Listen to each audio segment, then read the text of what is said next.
अस्सलामुअलैकुम रहमतुल्लाहि व बरकातुहू। अज़ीज़ान मिल्लत इस्लामिया और साथियों, मैं मोहम्मद हाशिम रज़ा आपका इस्तकबाल करता हूँ Islamic channel Islam for you के special episode talk of Islam में।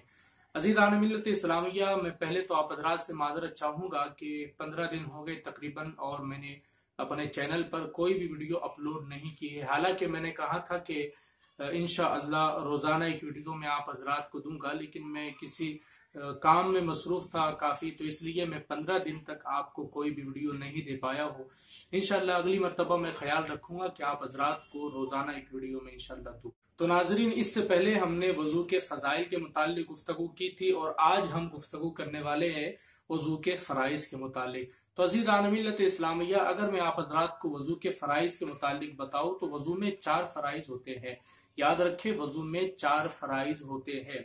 जी हाँ दोस्तों, और वजू के अंदर जो 4 फ़राइज़ होते हैं उनमें पहला फर्ज है पूरा चेहरा धोना। पूरा चेहरा का क्या मतलब? पूरा चेहरे का मतलब है कि जहां से पेशानी में जहां से बाल आते हैं, जहां से बाल उगते हैं, पेशानी के बालों से थोड़ी के नीचे तक, एक कान की लो से दूसरे कान की लो तक, ये पूरा हमारा चेहरा होता है। इसको पूरा चेहरा कहा जाता है।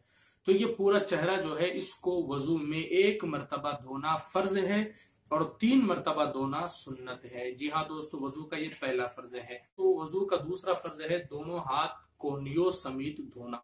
लेकिन हाथ धोते वक्त एक बात का आप ख्याल रखिएगा कि मैंने देखा है बहुत से लोगों को कि जब वो हाथ धोते हैं तो बिल्कुल ऊपर से पानी डालते हैं, लेकिन ये तरीका सही नहीं है। हालांकि ये तरीका एकदम भी गलत नहीं है, लेकिन ये सुन्नत के खिलाफ तरीका है। तो हमें इससे बचना चाहिए। चाहे आप हौज में वजू कर रहे हो या फिर आप अगर बर्तन से वजू कर रहे हो या फिर आप नल से वजू कर रहे हो, तो आपको चाहिए कि जब आप वजू करें और हाथ धोए तो पानी उंगलियों की तरफ से कोहनियों की तरफ जाना चाहिए, कोहनियों की तरफ से उंगलियों की तरफ नहीं जाना चाहिए। इस बात का हमें ख्याल रखना है वजू के दूसरे फर्ज। और मैं आपको बता दूं कि वजू में जो तीसरा फर्ज मसा किया जाता है उसको किस अंदाज से हमें करना चाहिए। सबसे पहले तो हमें अपनी उंगलियों की, अपने जो हाथ है उसकी 3 उंगलियां, ये जो 3 उंगलियां, अंगूठा और कल उंगली को छोड़कर ये 3 उंगलियां जो है, तो हमें इन 3 उंगलियों को क्या करना है, जहां से बाल हमारे उगते हैं पेशानी के पास से, वहां से ये 3 उंगलियों को हमें पीछे की तरफ ले जाना है।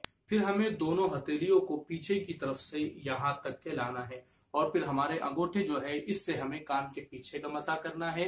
फिर 2 शहादत की जो उंगली है उससे हमें कान के अंदर का मसा करना है। फिर हमारे हाथ की जो ये पीठ बचती है इससे हमें गर्दन का मसा करना है। ये वजू का हमारा तीसरा फर्ज मुकम्मल हो गया।